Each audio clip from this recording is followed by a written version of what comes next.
NEET 2026 chemistry के इस question की 3 रिएक्शंस नीट एग्जाम में कई बार रिपीट हो चुकी हैं और इस बार भी नीट 2026 में आने की संभावना है।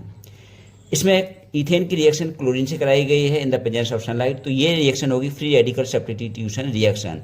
यहाँ पर जो प्रोडक्ट बनेगा वो बनेगा क्लोरोइथेन, एक ही पॉसिबिलिटी है।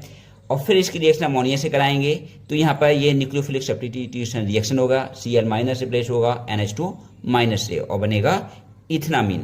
और इथनामीन की रिएक्शन NaNO2 प्लस HCl और वाटर से कराएंगे तो यहाँ जो प्रोडक्ट बनेगा वो बनेगा इथेनॉल, ना कि इथेन डाइअमोनियम क्लोराइड, क्योंकि ये हाईली अनस्टेबल होता है एलिफेटिक एमीन में।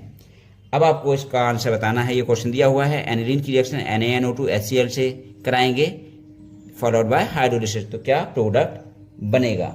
रोज ऐसे ही PYQ और ट्रिक चाहिए हो तो अभी सब्सक्राइब करो।